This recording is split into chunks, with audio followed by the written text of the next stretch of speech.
Sa buong bansa, 13 high-value at most wanted persons ang naaresto ng Philippine National Police habang mahigit 25 million pesos na halaga ng iligal na droga ang nasamsam sa isang araw na pinaigting na anti-crime sweep ng pulisya.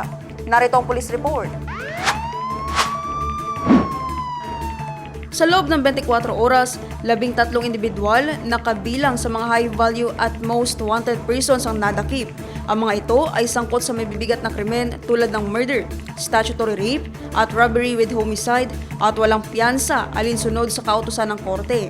Kabilang sa mga naaresto ang isang 41 years old na lalaki na itinuturing na top NCR most wanted person sa kasong murder na naaresto sa Caloocan City matapos ang isinagawang surveillance at warrant service operation. Sa Central Luzon naman, isang 33 years old na lalaki na may kasong murder sa Bulacan ang nadakip ng Regional Special Operations Group katuwang ang lokal na pulisya. Sa Tarlac City, 2 individual na wanted sa maraming bilang ng statutory rape ang naaresto, habang tig-isang sospek na may kaparehong kaso ang nadakip sa Daraga, Albay at Surigao del Norte. Kasabay nito, nagsagawa rin ang PNP ng mga anti-illegal drug operations na nagresulta sa pagkakasamsam ng illegal na droga na may kabuang halaga na 25.05 million pesos.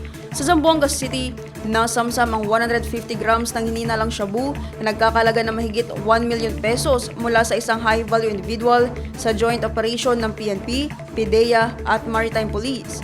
Samantala, sa Cordillera Region, winasak ng mga otoridad ang malalawak na marijuana plantation sites sa Benguet at Kalinga. Mahigit 93,000 fully grown marijuana plants at 12 ng kilo ng pinatuyong marijuana leaves ang idinokumento, binunot at sinunog sa mismong lugar ng operasyon. Ang mga naarestong sospek at ang mga nakumpiskang iligal na droga ay isa sa ilalim sa wastong dokumentasyon at disposisyon alinsunod sa umiiral na batas.